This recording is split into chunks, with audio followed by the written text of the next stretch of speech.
103వ కీర్తన 103వ కీర్తన మొదటి 2 వచనాలు మనం ఒకసారి చూద్దాం. నా ప్రాణమా యెహోవాను సన్నుతించుము, నా అంతరంగమునున్న సమస్తమా ఆయన పరిశుద్ధ నామమును సన్నుతించుము. దేవునికి స్తోత్రం. నా ప్రాణమా యెహోవాను సన్నుతించుము, ఆయన చేసిన ఉపకారములలో దేనిని మరువకము. చాలా జాగ్రత్తగా ఈ మాటలు ఆలకిస్తాం.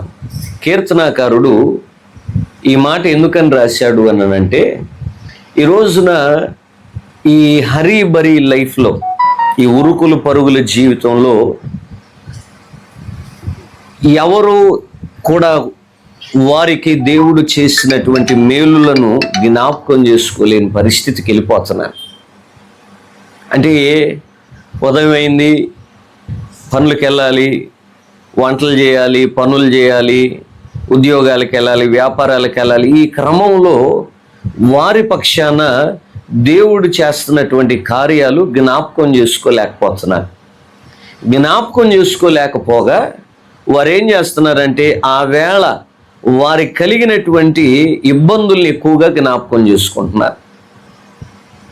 ఈరోజే అనుకున్నాం, ఈరోజు ఉదయం నుండి ఈ సమయం వరకు దేవుడు చేసిన మేలులు ఉన్నాయి. ఆ మేలుల్ని మనం ఏం చేయలేకపోతున్నాం అంటే జ్ఞాపకం చేయలేకపోతున్నాం, గుర్తించలేకపోతున్నాం. మరి దేన్ని జ్ఞాపకం చేసుకుంటున్నాం అని అంటే, ఈవేళ మనకెదురైనటువంటి ఇబ్బందుల్ని బాగా ఎక్కువగా జ్ఞాపకం చేసుకొని ఈరోజు మనకిచ్చినటువంటి శ్రేష్టమైనటువంటి కృపని మనం పోగొట్టుకుంటున్నాం, మర్చిపోతున్నాం. ఎందుకని ఈ మాట నేను చెప్పగలుగుతున్నానంటే, ప్రియులారా, ఈ రోజుల్లో అనేక మంది ఏం చేస్తున్నారనంటే వారికి ఎదురైనటువంటి ఇబ్బందుల్నే జ్ఞాపకం పెట్టుకుంటున్నారు. వారికి ఎదురైన ఇబ్బందుల్నే జ్ఞాపకం పెట్టుకుంటున్నారు. కానీ ఆ ఇబ్బందుల కంటే దేవుడు చేసిన మేలుల్ని జ్ఞాపకం చేసుకోకుంటే, తలపోసుకుంటే. అందుకని ఇక్కడ కీర్తనాకారుడు అంటాడు, నా ప్రాణమా ఆయన నీకు చేసిన ఉపకారం. తనకు తాను చెప్పుకుంటున్నాడు, ప్రాణానికి చెప్తున్నాడు. ఆయన ఎన్నో ఉపకారాలు చేశాడు, ఈవేళ ఎన్నో మేలులు చేశాడు. ఈవేళ నిన్నటి సంగతి వద్దు, మొన్నటి సంగతి వద్దు, మొన్నటి సంగతి వద్దు, పోయిన సంవత్సరం సంగతి వద్దు. ఈవేళ ఈ ఉదయం నుండి ఇప్పటి వరకు కూడా ఆలోచన చేయగలిగితే మన పక్షాన దేవుడు ఎన్నో కార్యాలు చేశాడు, ఎన్నో మేలులు చేశారు. వాటిని మనం జ్ఞాపకం చేసుకుందాం, వాటిని మనల్ని మనం ఏర్పాటు చేసుకుందాం అని అంటున్నాడు. చూడండి, 34వ కీర్తన మొదటి వచనంలో కూడా ఆయన ఇలాగ మాట్లాడుతున్నాడు, నేను ఎల్లప్పుడూ యెహోవాను సన్నుతించెదను, నిత్యము ఆయన కీర్తి నా నోట ఉండును. చాలు. ఏంటంటే, నేను ఎల్లప్పుడూ యెహోవాను సన్నుతించెదను. ఇందాకేమంటున్నాడు, నా ప్రాణమా యెహోవాను సన్నుతించు, ఆయన చేసిన ఉపకారములలో దేనిని మరువకము. ఈయనేమంటున్నాడు, నేను ఎల్లప్పుడూ. అంటే ఒక మాటలో చెప్పాలనంటే, ఇంగ్లీష్లో ఆ మాట రాయబడింది ఏమనంటే, count your blessings not your problems. మనం ఏమి లెక్కేయాలంట? బ్లెస్సింగ్స్ని, ఆశీర్వాదాలని లెక్కేయాలంట, దీవెనల్ని లెక్కేయాలంట, మేలుల్ని లెక్కేయాలంట. దేవుడు మన పక్షాన చేసిన వాటిని జ్ఞాపకం చేసుకుంటే మనకి ఎందుకు ఆ కీడు వచ్చింది, ఎందుకు ఆ శోధన వచ్చింది అనేది మనకు అర్థమైపోదు. ఎందుకనంటే, ఇప్పుడు భాగాహారాలు అని అంటారు లెక్కలేసేటప్పుడు. ఆ లెక్కలేసేటప్పుడు మనకేం మిగిలేదాన్ని ఏమంటారు? శేషం.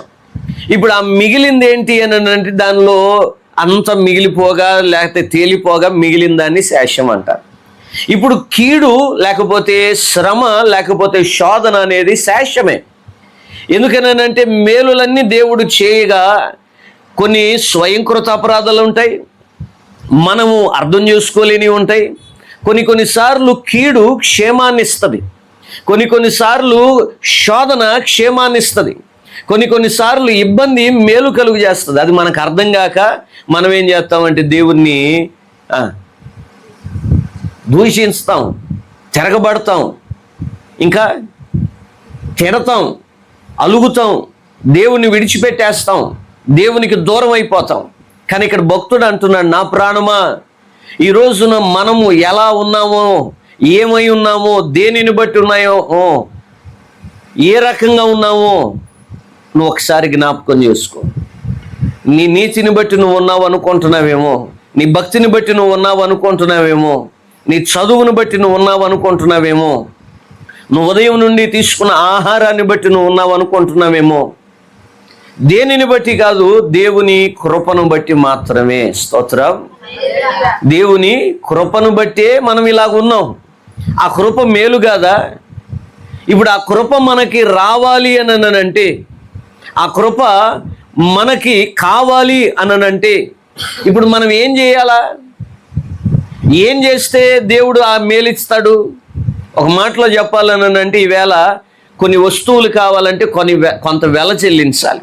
ఒక ఇల్లు కావాలంటే దానికి కొంత వెల, ఒక బండి కావాలంటే దానికి కొంత వెల, ఒక స్థలం కావాలంటే దానికి కొంత వెల, ఆహారం కావాలని అంటే దానికి కొంత వెల. ఇప్పుడు మనమే వండుకున్న కాయగూరలు ఏమి ఫ్రీగా రావుగా, సరుకులు ఏమి ఫ్రీగా రావుగా. అవన్నీ కొనుక్కొని తెచ్చుకుంటేనే మనం ఈ రోజున తినగలుగుతున్నాం. అంటే ఏది ఫ్రీ కాదు, కృప తప్ప. దేవునికి స్తోత్రం. ఏది ఫ్రీగా రావట్లే ఈవేళ. ఆఖరికి ఇదివరకు దినాల్లో చూస్తే ప్రతి ఇంటి వెనకాయ ఉండేది బావి ఉండేది. చక్కని శ్రేష్టమైన నీరు తోడుకొని పనులకు వాడుకొని అయ్యే నీళ్లు తాగేవాళ్ళు. కొన్ని చోట్లేమో చెరువులకి వెళ్ళి తెచ్చుకునేవాళ్ళు. ఇప్పుడు వెళ్ళి తెచ్చుకోవడానికి టైం లేక బద్ధకమనాలో ఏమనాలో నేనేం అనలేను, కానీ దాన్ని ఇప్పుడు ఏం చేసాం, ఇళ్లల్లోకే పంపులు పెట్టించుకున్నాం. ఇప్పుడు కూలిచ్చి గుద్దించుకున్నట్టు ఇళ్లలో పంపులు పెట్టించుకున్నా ఏం చేయలేకపోతున్నాం, దానిని కాయకుండా వడగట్టకుండా అన్నీ ఉండి అల్లుడినట్లు చేయనంటే పంపు ఉండి అన్నీ ఉన్నా కూడా ఇబ్బంది. ఏం చేస్తున్నాం మనం? ఏమండి ఏం చేస్తున్నాం మనం? అమ్మా మళ్ళా కొనుక్కొని తెచ్చుకుంటున్నాం. ఏం చేస్తున్నాం? కొనుక్కొని తెచ్చుకుంటున్నాం. జాగ్రత్తగా వినండి. ఇప్పుడు ఏది ఫ్రీగా. మరి అలాంటి సమయాన్న ఇప్పుడు మనం ఎలా జ్ఞాపకం చేసుకుంటున్నాం?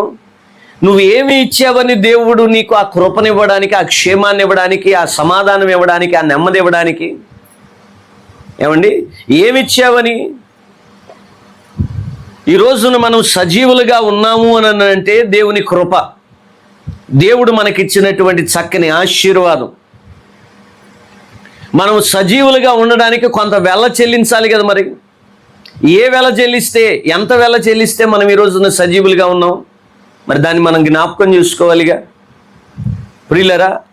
మరి దాన్ని మనం జ్ఞాపకం చేసుకోవాలిగా. చూడండి 119వ కీర్తనలో ఆయన ఏమంటున్నాడు ఒకసారి చదువుదాం. 119వ కీర్తన 95వ మాటను ఒకసారి చూడండి. నన్ను సంహరించవలెనని భక్తిహీనులు నా కొరకు పొంచి ఉన్నారు, అయితే నేను నీ శాసనములను తలపోయుచున్నాను. సకల సంపూర్ణతకు పరిమితి కలదని నేను గ్రహించి ఉన్నాను. నీ ధర్మోపదేశము అపరిమితమైనది. దేవునికి మహిమ కలుగునుగాక. చూడండి, ఆయనకేమో ఇబ్బందులు ఉన్నాయి, బాధలు ఉన్నాయి, శ్రమలు ఉన్నాయి, కష్టాలు ఉన్నాయి. ఇవన్నీ ఉన్నప్పటికీ ప్రియమైన వారలారా, ఆయన ఏం చేస్తున్నాడనంట, నీ శాసనములను తలపోసుకుంటున్నాను. ఎందుకనంటే వాటి వలన నాకు సమాధానం కలుగుతుంది, వాటి వలన నాకు నెమ్మది కలుగుతుంది. ఎందుకని? నీ మాటలలో జీవం ఉంది, నీ మాటలలో ఆశీర్వాదం ఉంది, నీ మాటలు తేనె వంటివి, నీ మాటలు నూనె వంటివి, నీ మాటలు శుద్ధి వంటివి, నీ మాటలు అద్దము వంటివి, నీ మాటలు దీపము వంటివి. దేవుని మాటల్ని ఇన్ని రకాలుగా వర్ణిస్తున్నారు భక్తులు. వారి జీవితంలో వారికి ఎదురైనటువంటి అనుభవాలను బట్టి, శ్రమలో ఉండగా దేవుని మాటలు వారికి ఓదార్పునిచ్చాయి. దేవునికి స్తోత్రం. ఇబ్బందిలో ఉండగా దేవుని మాటలు వారికి క్షేమాన్ని ఇచ్చాయి. అంత మాత్రమే కాదండి, వ్యాధిలో దేవుడు మాట సెలవివ్వగా ఏం జరిగినాయి? స్వస్థత కలిగింది. రోగాలు పోయినాయి, వ్యాధులు పోయినాయి, బాధలు పోయినాయి, బలహీనతలు పోయినాయి, స్వస్థతలు కలిగినాయి, అద్భుతాలు కలిగినాయి. ఎక్కడ? ఆయన మాటను బట్టి. దేవునికి స్తోత్రం. అందుకని ఇక్కడ దావీదు భక్తుడు ఆయన కలిగిన ఇబ్బందులన్నిటిని బట్టి జ్ఞాపకం చేసుకోవట్లా. మరి ఏం జ్ఞాపకం చేసుకుంటున్నాడు? దేవుని మాటల్ని జ్ఞాపకం చేసుకుంటున్నాడు. అందుకని అంటున్నాడు, అయ్యా సకల పరిపూర్ణతకు పరిమితి ఉంది. ఈ లోకంలో ఉన్న వాటన్నిటికీ అది పరిపూర్ణమైంది అని అనుకున్నా కానీ దానికి పరిమితి ఉంది. కానీ దేవుని ధర్మోపదేశానికి, అంటే దేవుని మాటకి పరిమితి లేదట. దేవునికి స్తోత్రం. దేవుని మాటకి ఏమి లేదట, పరిమితి లేదు. అంటే అది ఎంత దూరం అన్నా వెళ్ళగలిగిద్ది, అది ఏమైనా చేయగలిగిద్ది. ఒక రోజున యేసు ప్రభు వారు జనసమూహంలో ఉన్నారండి. జనసమూహంలో ఉంటే ఒక సైనిక అధికారి యేసు ప్రభు వారి దగ్గరకు వచ్చారు. యేసు ప్రభు వారితో అంటాడు, నీవు నా ఇంటికి రావడానికి నేను ఏమాత్రం యోగ్యుణ్ణి కాను. మామూలుగా మనం ఏమంటాం? అయ్యా బాలేదు, మా ఇంటికి వచ్చి ప్రార్థన చేయి అని అంటాం. కానీ ఆయన ఏమంటున్నాడు, నువ్వు ప్రభువా మా ఇంటికి రావడానికి నేను ఏ పాటి వాడిని?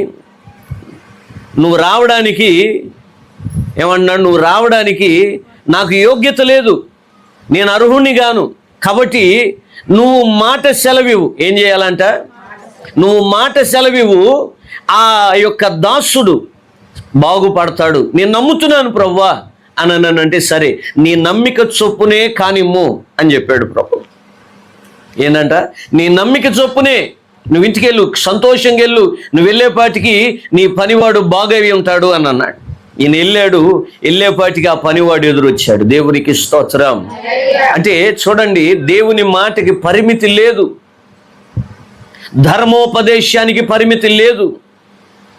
ఈరోజున మనము అందుకనే జ్ఞాపకం చేసుకోవాల్సింది ఏంటనంటే, ఈవేళ ప్రభు మన పక్షాన చేసిన మేలులు. నిన్న సంగతి మర్చిపోయి, ఎందుకని గతహ అన్నారు పెద్దలు. దేవుని వాక్యం ఏం చెబుతుంది? ఏనాటిది ఆ నాటికి చాలు అన్నాడు. నిన్నటి దిన అయిపోయింది. ఈరోజు చాలామంది ఏం చేస్తారంటే, నిన్న జరిగిన దాన్ని ఈరోజు జ్ఞాపకం చేసుకుని ఈరోజు దేవుడిచ్చిన దాన్ని పాడు చేసుకుంటున్నారు. వింటున్నారండి? నిన్న జరిగిన దాన్ని ఈవేళ జ్ఞాపకం చేసుకుని ఈవేళ దేవుడు వారికి ఇచ్చిన కృపని వారు ఏం చేస్తున్నారు తెలుసా? పాడు చేసుకుంటున్నారు. నిన్న అయిపోయింది, ఇప్పుడు నిన్నటి గురించి ఈరోజు చింతిస్తే ఏమైనా జరిగిద్దా? ఏం జరగదు. ఇక మరి అలాంటప్పుడు ఎందుకు? ఇంకా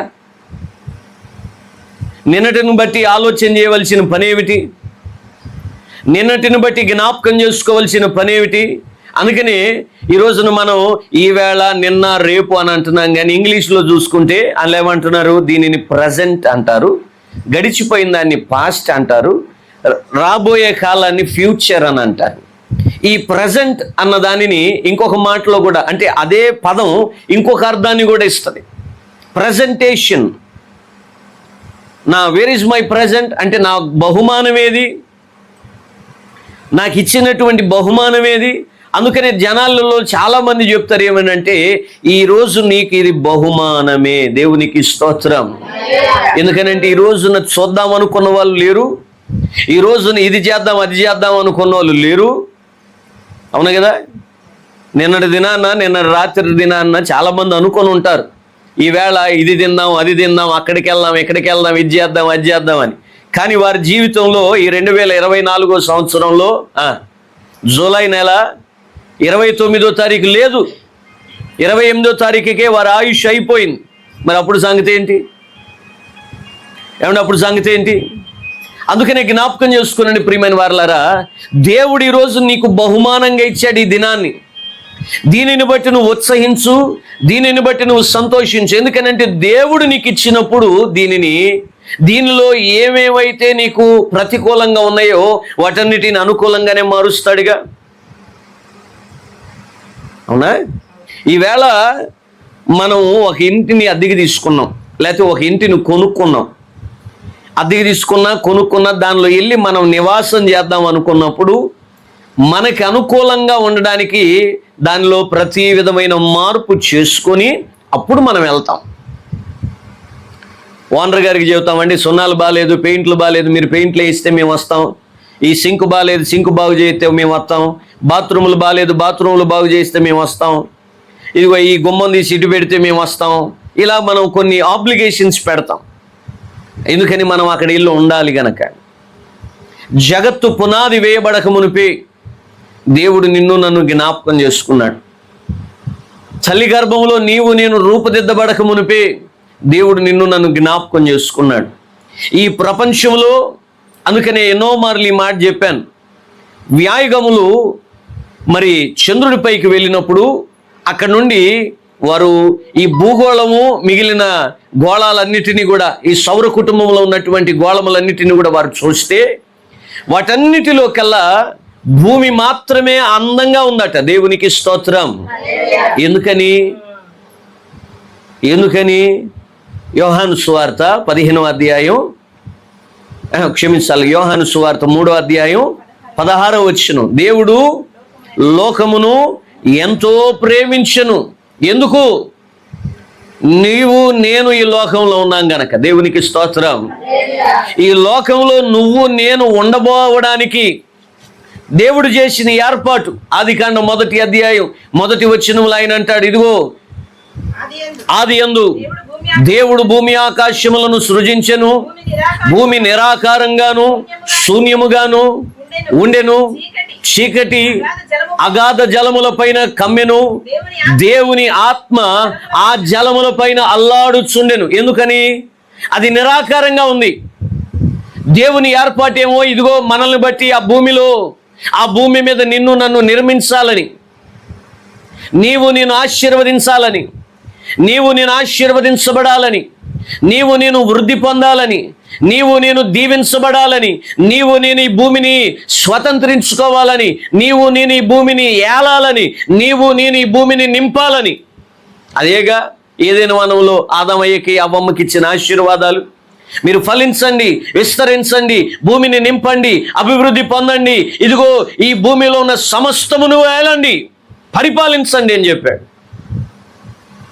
అంత అధికారపూర్వకంగా ఆశీర్వాదం ఇచ్చాడు. ఆ వేళ కూడా ఆదాము గారు అవ్వమ్మ కూడా దేవుడు వారికి ఇచ్చిన వాటిని బట్టి తృప్తి పొందలా. అదుగో ఆ చెట్టు దగ్గరికి పోదాం, దాని దగ్గరికి పోదాం. ఈ రోజుల్లో కూడా నండి మనకి దేవుడిచ్చిన వాటిని మనం జ్ఞాపకం చేసుకోవట్లేదు. అందుకని అంటాడు, సంతృష్టి సహితమైన దైవభక్తి గొప్ప లాభ సాధనకమైనది. గొప్ప లాభము ఏది? సంతృప్తి కలిగినటువంటి దైవభక్తి. అయ్యా నేనేమై ఉన్నానో అది నీ దయ వలనై ఉన్నాను అనగలిగే మాట ఏదైతే ఉంటుందో అదేంటంటే సంతృప్తి కలిగిన దైవభక్తి.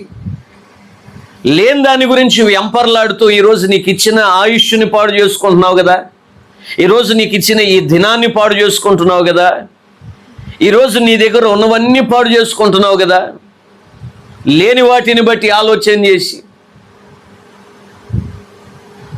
లేని వాటి గురించి ఆలోచన చేసి ఈవేళ నీకు దేవుడిచ్చిన ఆశీర్వాదాన్ని నువ్వు పోగొట్టుకుంటున్నావు కదా, ఈవేళ నీకు ఇచ్చినటువంటి సంతోషాన్ని పోగొట్టుకుంటున్నావు కదా, ఈవేళ నీకు ఇచ్చినటువంటి ఆనందాన్ని పోగొట్టుకున్నావు. అందుకనే కీర్తనాకారుడు అన్న, నా ప్రాణమా లేని దాని గురించి, జరగని దాని గురించి, అవ్వని దాని గురించి ఈరోజు కూర్చొని బాధపడవద్దు. ఆయన నీకు చేసిన ఉపకారాలు ఏవైతే ఉన్నాయో అవన్నీ ఒకసారి తలపోసుకో. దేవునికి స్తోత్రం. ఎప్పుడైతే ఆయన చేసిన ఉపకారములన్నిటినీ మనం జ్ఞాపకం చేసుకుంటామో, మనం ఏదైతే ఇబ్బందులు కూరుకుపోయామో, ఏదైతే మనోవ్యధలో మనం ఉన్నామో, ఏదైతే సమాధానం లేక నెమ్మది లేక ఉన్నామో ఆ పరిస్థితి నుంచి తక్షణమే బయటకు వచ్చేస్తాం. దేవునికి స్తోత్రం. టైం తీసుకోదు, తక్షణమే. ఎందుకనంటే ఎన్నో మార్లు మీకు చెప్పాను, అది చేసిన దేవుడు ఇది చేయడా, అది చేసిన దేవుడు ఇది చేయడా, అది చేయగలిగిన దేవుడు ఇది చేయడా.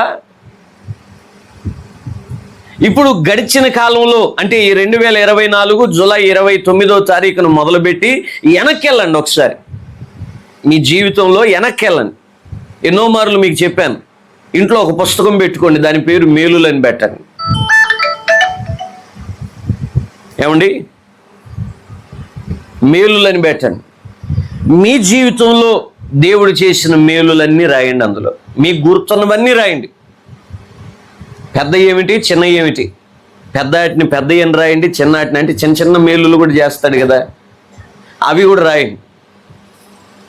ఇప్పుడు ఒక్కసారి శ్రమ కలిగినప్పుడు వాటిని ఒక్కసారి తీసి చదవండి, జ్ఞాపకం చేసుకోండి. ఇప్పుడు నువ్వు ఉన్న బాధ, ఇప్పుడు నువ్వు ఉన్న శ్రమ, ఇప్పుడు నువ్వు ఉన్న శోధన, ఇప్పుడు నువ్వు ఉన్న వ్యాధి, ఇప్పుడు నువ్వు ఉన్న పరిస్థితి, నువ్వు దాటి వచ్చిన వాటికంటే పెద్దదా చిన్నదా ఆలోచించి. నాకు తెలిసినంత వరకు మనం దీనికంటే పెద్దయే దాటి వచ్చాం. దేవునికి స్తోత్రం కదా. ఇప్పుడు మనం ఉన్న పరిస్థితి కంటే పెద్దయే దాటి వచ్చేసాం. ఎక్కడ కూర్చొని ఏడుస్తామంటే, అందుకని పెద్ద వాళ్ళు ఏమంటారని అంటే, సప్త సముద్రాలు ఇది వచ్చి పిల్లకాలంలో పడి చచ్చాడు ఈడు అంటారు. ఎందుకని? అక్కడ భయపడ్డాడు. సప్త సముద్రాలు ఇదేటప్పుడేమో భయం లేదు, ఇదే ఉందిలే అనుకున్నాడు. ఇది మాత్రం వచ్చేప్పటికి అమ్మో అంటున్నాడు. మనం కూడా అంతే. దేవుడు మన పక్షాన ఈ 2024 వెనక్కి వెళ్తే ఎన్నో మేలులు చేశాడు. ఒకటి కాదు, రెండు కాదు. అందుకని అంటాడు, నేను వాటిని వివరించేదనా, అవి లెక్కకు మించి ఉన్నాయని అంటాడు భక్తుడు. రాద్దామా భూమి మీద ఉన్నటువంటి కాగితాలు, కలము, సిర సరిపోదు. వాటిని లెక్కించదని అనుకుంటున్నా, అవి ఇసుక కంటెను లెక్కకు ఎక్కువగా ఉన్నాయి. దేవునికి మహిమ కలుగునుగాక. ఏంటివి అవి? దేవుడు చేసిన మేలులు. ఇప్పుడు అన్ని మేలులు చేశాడు. ఇది చేయడా? ఎందుకు చేయట్లా? ఇప్పుడు చిల్లి సంచి ఉందండి, దేవుడు ఇస్తున్నాడు, కానీ అక్కడ కనపడట్లా. అది ఎవరి తప్పు? దేవుడిదా నీదా? చెప్పాలి గట్టిగా. అమ్మా, నువ్వేమో సిల్లు సంచి తీసుకొని దేవుని దగ్గరికి వెళ్ళావు. దేవుడేమో ఆశీర్వాదాలు, దీవెనలు, ఐశ్వర్యం, కృప, మేలు, సమాధానం, నెమ్మది అన్నీ ఆ సంచిలో ఎత్తన్నాడు. ఆ సంచిలో ఏమో కనబడి చావట్లా నీకు. ఎందుకని? ఇప్పుడు నువ్వేం చేయాలా? ఆ సంచిని సరి చేసుకొని దేవుని దగ్గరికి వెళ్ళాలి. అంతేగాని దేవుని తిడితే ఎట్టగా? దేవుని నిందిస్తే ఎలాగా? నువ్వు బాధపడితే ఎలాగా? ఇది ఎందుకు చేయలేదు అని అంటే ఇది ఒక కారణం. ఇది ఎందుకు జరగలేదంటే ఇది ఒక కారణం చెప్తున్నాను. నిన్ను నువ్వు సరి చేసుకోకుండా చక్కని ఏమంటే దేవుడిచ్చేవేమో శ్రేష్టమైనవి, మన చేతులు నిండానేమో మట్టి, మురికి, మశానం చచ్చింది. ఇప్పుడు దాన్ని తుడుచుకొని కడుక్కొని కదా మనం దేవుని దగ్గరికి వెళ్ళాలి. సిద్ధపాటు కలిగి దేవుని దగ్గరికి వెళ్ళాలి కదా. అందుకని అంటాడు ఆయన, మీరు సిద్ధపడండి, దేవునిని ఎదుర్కోవడానికి సిద్ధపడండి. ఆమోసు గ్రంథంలో ఆయన అంటాడు, ఇశ్రాయేలీయులారా మీరు దేవుని ఎదుర్కొనడానికి మీరు సిద్ధపడండి. 4వ అధ్యాయం అనుకుంటాను, 4వ అధ్యాయం 12 వచనం అనుకుంటాను. చూడండి, అదేనా రెఫరెన్స్?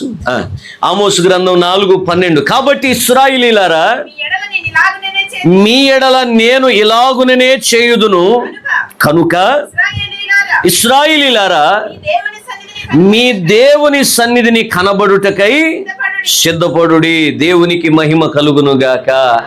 ఏం చేయాలంటే దేవుని సన్నిధిలో కనబడాల. నువ్వేమో ఎక్కడో ఉంటే, ఆ రోజు కూడా ఆదాముని అడిగాడు, దేవుడు అడిగాడు, యాకోబుని అడిగాడు. యాకోబు ఒప్పుకున్నాడు, ఆదాము ఒప్పుకోవాలి. అది వచ్చింది సావు.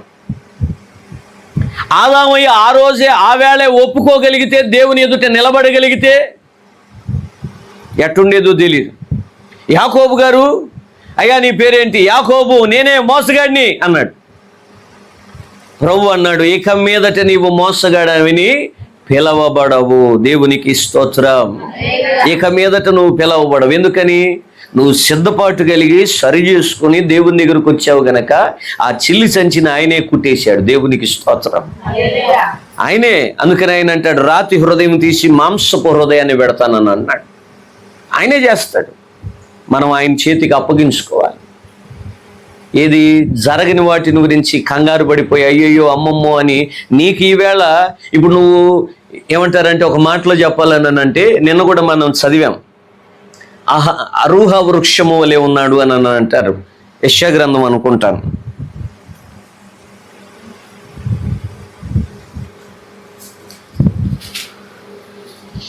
వాడు అరూహ ఎడారిలో, యెషయా గ్రంథమే,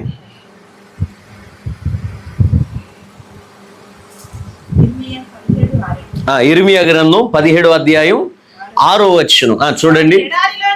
వాడు ఎడారిలోని అరూహ వృక్షము వలె ఉండును, మేలు వచ్చినప్పుడు అది వానికి కనబడదు. చూడండి, వాడికి కనబడదు. ఎందుకని? He was living in the past.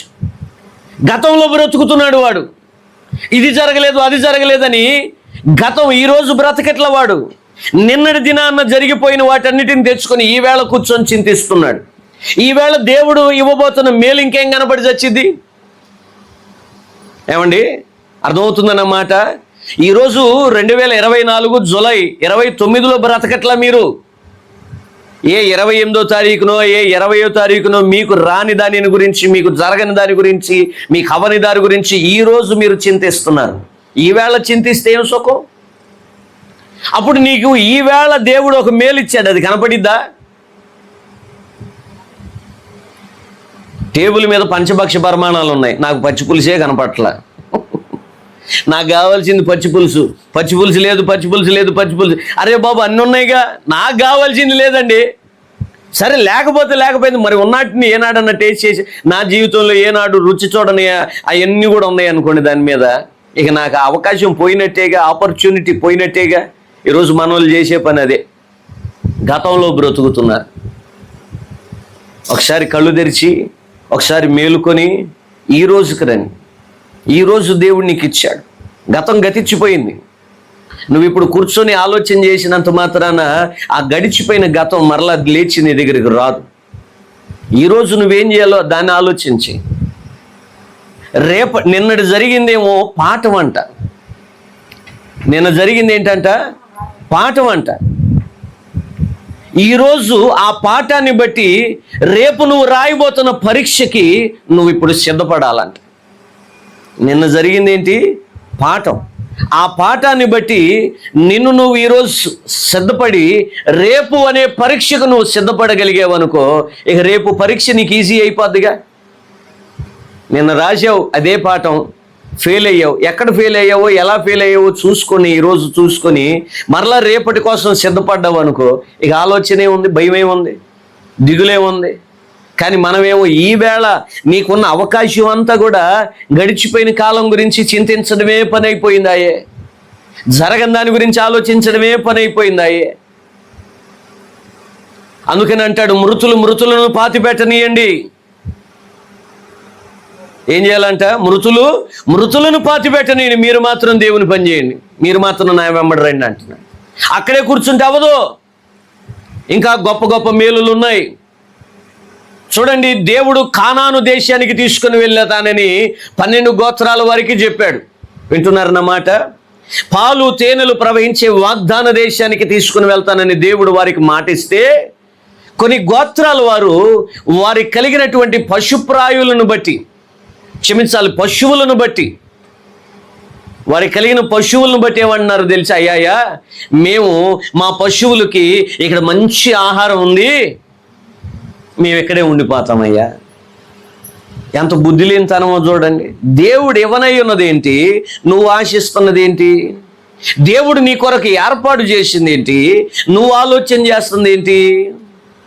అందుకనే ప్రాణానికి చెప్తున్నాడు, నువ్వు పనికి మాలిన దానివి, గడిచిపోయినవన్నీ ఆలోచన చేసి మనసంతో పాడు చేసుకుంటావు. ప్రాణమా, ఆ మనస్సు పాడు చేసుకోమాక, గడిచిపోయిన కాలంలో బ్రతకమాక. ఆయన చేసిన ఉపకారాలు గడిచిన కాలంలో ఒకవేళ నువ్వు గతాన్ని ఆలోచన చేస్తే, గతంలో దేవుడు చేసిన మేలులు జ్ఞాపకం చేసుకో అంటున్నాడు ప్రాణానికి. అప్పుడు ఈరోజు నీకు దేవుడు చేయనైన కార్యాలు నీ జ్ఞాపకం చేస్తాడు. స్తోత్రం. రేపు దేవుడు నీ కోసం ఏర్పాటు చేసిన కార్యాలు జ్ఞాపకం చేస్తాడు. నాకు ఇష్టమైన మాట అండి, కీర్తనలో ఏమంటాడనంటే, ఇదిగో నరుల ఎదుట యెహోవాను ఆశ్రయించు వారి నిమిత్తమై నీవు ఏర్పాటు చేసిన మేలు ఎంతో గొప్పది, నీవు సిద్ధపరిచిన మేలు ఎంతో గొప్పది. అంటే దేవుడు ఏం చేస్తున్నాడంటే, ఏ రోజుకి ఆ రోజు ఏర్పాటు చేస్తున్నాడు. అవి నువ్వు మర్చిపోతున్నావు, నువ్వు చూడలేకపోతున్నావు, అరూహ వృక్షం అయిపోతున్నావు. నువ్వు ఎడారిలో ఉంటుంది అది. మనోళ్ళు కూడా అలొక్కలు అయిపోతున్నారు, అందరికీ దూరం అయిపోతున్నారు. పుస్తకంలో ఎన్ని పేజీలు ఉంటాయి?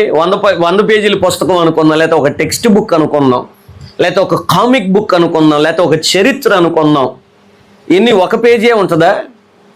ఎన్ని పేజీలు ఉంటాయి? కొన్ని. ఫర్ సపోజ్ ఒక 50 అనుకుందాం.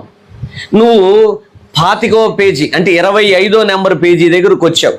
అక్కడ నీకు కొంత బాధ కలిగింది, ఒక మనిషిని బట్టి, లేకపోతే కుటుంబాన్ని బట్టి, పరిస్థితిని బట్టి.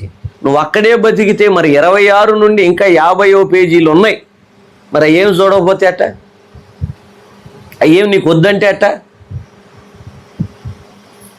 ఏ మేలు దాచిపెట్టాడు చదవాలి కదా. ఇప్పుడు నాకు ఇష్టమైన సందర్భం, దావీదు గారు అబ్షాలోము నుండి వెళ్ళిపోతున్నాడు, అడవికి వెళ్ళిపోతా ఉంటే సౌలు కుటుంబీకుడైనటువంటి షమ్మీ అని పిలువబడిన ఒక వ్యక్తి దావీదు గారు వెళ్తున్నటువంటి త్రోవలో నిలబడి, ఆ త్రోవ పక్కన నిలబడి దావీదు గారి మీద దుమ్మెత్తి పోస్తున్నాడు. వింటున్నారండి బయట వారు కూడా? ఏమన్నా వింటున్నారా? దారిలో దుమ్మెత్తి పోస్తున్నాడు. ఎవరి మీద? దావీదు గారి మీద. ఎవరు? సౌలు కుటుంబీకుడు. సౌలు పతనమైపోవడానికి కారణం దావీదు గారేనని ఆ యొక్క షమ్మీ యొక్క ఆలోచన. కానీ సౌలు పతనమైపోవడానికి కారణం ఎవరు? సౌలే. సౌలు పతనమైపోవడానికి కారణం ఎవరండి? సౌలే కదా. దేవుడు పలానా దేశానికి, పలానా పట్టణం మీదకి నువ్వు యుద్ధాన్ని చేయి, కానీ అక్కడ నుండి ఏమీ తేవద్దు అన్నాడు. ఎంత గర్వించాడు ఆయన కలిగిన స్థితిని బట్టి. నేను రాజుని అన్నాడు. సమూయేలు ప్రవక్త అర్పించవలసిన బలిని కూడా నేను అర్పించేస్తా అన్నాడు. ఎవడయ్యాడు? ప్రధాన యాజకుడు. ఆడి కోసం నేను ఎదురు చూడవేంటి? నేను రాజుని, తీసుకురండి, నేను అర్పించేస్తా బలి, నేను కూడా అభిషేకించబడినోడ్నే అన్నాడు. అది ఎంత ఘోరమైన తప్పు దేవుని ఎదుట. ఆ తర్వాత దేవుడు చేయొద్దన్న పనులన్నీ చేశాడు. ఆ తరువాత శకునగాల దగ్గరికి వెళ్ళాడు. ఇలా చెప్పుకుంటూ పోతే సౌలు ఎన్ని తప్పులు చేశాడో చూడండి. దావీదును కూడా మోసం చేశాడు. ఒక మాటలో చెప్పాలంటే సౌలు అతడు చేసిన స్వయంకృత అపరాధాలకి ఆయన చేసి చచ్చిపోయాడు. కానీ ఇప్పుడు దావీదు ఏం చేశాడు? దానికి సౌలును దేవుని ఆత్మ విడచిపోయింది అతగాడు చేసుకున్న తప్పును బట్టి. అందుకే నేను మీకు ఇందాక నుండి చెబుతున్నా, గతంలో బతకొద్దు, చిల్లిసం చేసుకొని దేవుని దగ్గరికి రామాకండి, సిద్ధపాటు కలిగి రండి, సరి చేసుకొని రండి, సిద్ధపడి రండి దేవుని దగ్గరికి. అప్పుడు దేవుడు కనికరిస్తాడు, దేవుడు జ్ఞాపకం చేసుకుంటాడు. దేవునికి స్తోత్రం. ఇప్పుడు చూడండి, సౌలు పతనం అయిపోవడానికి దావీదు గారి కారణం అనుకొని షమ్మీ ఏం చేస్తున్నాడు? ద్రోవ పక్కన నిలబడి దుమ్మెత్తిపోతున్నాడు.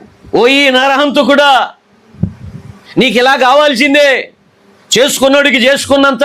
మనోళ్ళు కూడా అప్పుడప్పుడు అంటారు, దేవుడు కొన్నిసార్లు కొన్ని పెడతాడు మనకి మేలులే, కీడు వల్ల మేలే కలుగుద్ది.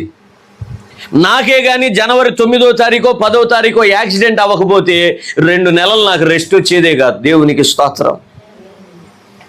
నిజంగానండి. అప్పటికే ఎలాగంటే నిద్రకు వాచిపోయా. ఒకప్పుడు అంటే నిద్ర బట్టక అల్లాడిపోయేవాడిని. కానీ ఆ టైంలో ఈ క్యారల్స్కి తిరిగి మీటింగులు హడావిడి అన్నిట్లో పడుకుంటే 3వ ఆకాశమే. పడుకొని నేను పాశ్రమ గారు ఏదో మాట్లాడుకుంటూనే ఉండేవాళ్ళం. ఎప్పుడు నిద్రపోయేవాడిని. కాలు చాపుకొని 2 నెలలు బొబ్బున్నా. దేవునికి స్తోత్రం. దేవుడు అన్నాడు, ఆ రెస్ట్ చాలదన్నాడు. సరే ప్రభు అని దేవునికి తల వంచితే ఏం చేశాడు? ఇంకో యాక్సిడెంట్ పెట్టాడు. అది మేలే. దానివల్ల నా శరీరం ఎంత బలహీనమైందో ఆ డాక్టర్ చెప్పారు. ఈ ఎముకలన్నీ పట్టేసినవన్నీ సరిచేయడానికి ఫిజియోథెరపిస్ట్ ఇంటికి వచ్చి ఆవిడ అంటుంది, అయ్యా నీ ఎముకలు చాలా బలహీనంగా ఉన్నాయి. ఆమెమో ఎంత ఉంది, నేనేమో ఎంత ఉన్నా. బలహీనం ఏమవుతాయి నా ఎముకలు, తిరిసేసేలాగా ఉన్నాము నాకు. ఏమండి? ఆమె అంటుంది, సార్ మీ ఎముకలన్నీ చాలా బలహీనంగా ఉన్నాయి, మీరు కాల్షియం వాడండి, అవి వాడండి. తెలిసింది, నా బలహీనత తెలిసింది. దేవుని దగ్గర మొరపెట్టాను, మందులు వాడాను, తర్వాత చక్కని ఆహారం తీసుకున్నాను, రెస్ట్ తీసుకున్నాను.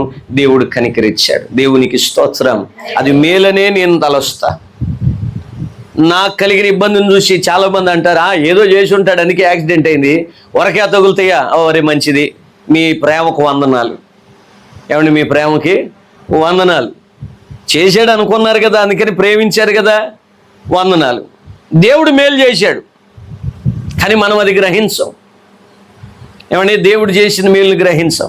ఇప్పుడు దావీదు గారిని కూడా అంటున్నాడు, నువ్వేదో చేశావు అందుకే నీకు ఇలాగే అవ్వాలి, ఇలా జరగాల్సిందే అన్నాడు. అడవికి వెళ్ళిపోయాడు దావీదు గారు. కొన్ని దినాలు దేవుని దగ్గర గడిపాడు. ఎన్గేది వనములో దేవుని కాపుదల్లో సంరక్షణలో ఆయన బతికాడు కొంతకాలం. ఆ తరువాత దేవుడు కృప చూపించాడు. అబ్షాలోము చచ్చిపోయాడు. తిరిగి మళ్ళా యెరూషలేములో దావీదు గారు నిలబడితే ఇక్కడ చూడండి, ఇటు చూడండి, నా వైపు చూడండి. దావీదు గారు మరలా ఆ సింహాసనం మీద కూర్చుంటే మొట్టమొదటి వచ్చి కాళ్ళ మీద పడింది ఎవడో తెలుసా? ఈ షమ్మీగాడే. దేవునికి స్తోత్రం. నాకు ఎంత ఇష్టం అంటే ఈ సందర్భం అంత ఇష్టం అన్నమాట. దుమ్మెత్తి పోసాడు అకారణంగానే. సౌలు చచ్చిపోవడానికి కారణం సౌలు. కానీ ఇతగాడి ఆలోచన ఏంటి? దావీదు వల్లే చచ్చిపోయాడు సౌలు, మా బంధువు దావీదు వల్లే చచ్చిపోయాడని దావీదు వెళ్తుంటే దుమ్మెత్తి పోశాడు. అతడు చేసిన తప్పు ఎట్ట చేశాడు తెలుసా? దావీదు గారు సింహాసనానికి రాగానే, యెరూషలేము పునాది గుమ్మము దగ్గరికి రాగానే సింహాసనం ఎదుట మొట్టమొదటి కాళ్ళ మీద పడిన వాడు షమ్మీనే. స్తోత్రం. మనం కూడా అందుకనే మౌనంగా దేవునికి అప్పగించి ఈరోజు నిన్నటి దాన్ని దావీదు గారు ఏ రోజు కూడా ఆయన కుమారుడు ఆయన బాధ కలిగింది, వ్యాధి బాధ బలహీనతల్లో ఉన్నాడు. కుమారుడు చనిపోయాడన్న వార్త తెలిసాక లేచి కొత్త బట్టలు వేసుకొని తలారా స్నానం చేసి క్షవరం చేసుకొని చక్కగా భోజనం చేశాడు. నిన్నట్లో బ్రతికితే అవదు. చచ్చిపోయినోడికి నేను ఏం చేసినా రాదు, ఏం చేసినా రాడు. ఇప్పుడు నాకు మా నాన్న అంటే బాగా ఇష్టం అండి. వాస్తవానికి మా అమ్మ అంటే బాగా ఇష్టం. కానీ ఆయనకి సిక్ అయిన 3 సంవత్సరాలు ఆయన నాకు ఒక పెద్ద కొడుకు అయిపోయాడు, చిన్నపిల్లోడు అయిపోయాడు నాకు. అందుకని నాకు ఆయనకి బాగా సమీపం అయిపోయాను అనమాట. ఇప్పటికి కూడా అనాలోచనగా ఎక్కడికన్నా వెళ్ళొచ్చి కాళ్ళు కడుక్కొని మా నాన్న గదిలోకి వెళ్ళిపోతాను నేను. ఎందుకనంటే ఎక్కడికన్నా వెళ్ళొస్తే ఆయన కనబడి పలానా దగ్గరికి వెళ్ళాను వచ్చాను. ఇప్పుడు ప్రార్థనకి వెళ్ళినా కూడా ఇప్పుడు మా 7గురికి నేను ఎన్నోసార్లు చెబుతున్నా, బాబు మీరు ఎక్కడికి వెళ్ళినా చెప్పండి. ఇదివరకు దేవదానవయ్య గారు మా కోసం అలాగ అడిగేవాడు. అర్ధరాత్రి ఇప్పుడు ఇలాగే ప్రార్థన 9:15 అయిపోతుంది, ఏమండి 10:30 11 అయిపోతుంది మేము భోజనం చేసుకుని ఇంటికి వెళ్ళేపాటికి. ఇదివరకు తోసే గేటు మీ అందరూ గుర్తుండే ఉండాలి, కదిలి చచ్చేది కాదు కదా. ఆ గేటు తోసి సౌండ్ వచ్చేది, ఎవరో అనేవాళ్ళు. ఆ 11ంటికి దేవదానమయ్య గారు. అప్పుడు దేవుని మహాకృపను బట్టి నాకో సైకిల్ మా నాన్నకో సైకిలే ఉంది. అప్పుడు మేము బళ్ళు కూడా లేవు మాకు. ఏమండి ఆ సైకిళ్ళు పెడతా, ఆ నాన్న నేనేనండి అని అనేవాడు మా నాన్న. తాతగారు మేమేనండి అని అంటే, జునో నువ్వా, ఆ పాలి నువ్వా, ఇప్పుడు నేను పడుకుంటా అనేవాడు. అంటే అప్పుడు దాకా ఏం చేస్తున్నాడు? ఆయన ప్రార్థన చేస్తున్నాడు. అదే పని మా నాన్న చేశాడు. నేను ఎక్కడికైనా ప్రార్థనలకు వెళ్ళే ముందు, మీటింగ్లకి వెళ్ళే ముందు ఆయనతో ప్రార్థన చేయించుకొని వెళ్ళేవాడిని. మళ్ళీ వచ్చి ఆయన కనబడేవాడిని, అండి పలానా దగ్గరికి వెళ్ళాను, ఎంతమంది వచ్చారు, ఈ వాక్యం చెప్పించాడు దేవుడు నాతో, ఇదిగో ఎంత కానుకిచ్చారు అని చెప్పి ఆయన చేతికి ఇస్తే, ఇదిగో నువ్వే ఉంచుకోలే వాడుకోలే అనేవాడు. లేకపోతే ఆయనకి ఏమైనా అవసరం ఉంటే ఇటు నాకు ఇచ్చేసే అనేవాడు. ఆ తర్వాత మళ్ళీ ఇంట్లోకి వచ్చేవాడిని. ఇప్పటికీ అది అలవాటు అయిపోయింది, అనాలోచనకి వెళ్ళిపోతాను. ఇప్పుడు దేవుడు ఆయన్ని తీసుకున్నాడు, ఆయనకు విశ్రాంతినిచ్చాడు. ఇప్పుడు నేను ఏడ్చి గోల చేస్తే దేవుడు మళ్ళీ పంపిస్తాడా? గడిచిపోయిన కాలాన్ని బట్టి కాదు, ముందున్న కాలాన్ని బట్టి. గడిచిన కాలంలో చేసిన పొరపాట్లు ఈరోజు చేయకుండా ఉంటే రేపు నువ్వు బాగుంటావు. దేవునికి స్తోత్రం.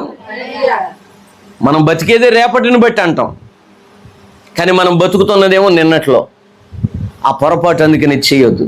అందుకని దావీదు భక్తుడు అన్నాడు, నా ప్రాణమా యెహోవాను ఆయన చేసిన ఉపకారములలో దేనిని మరువకు.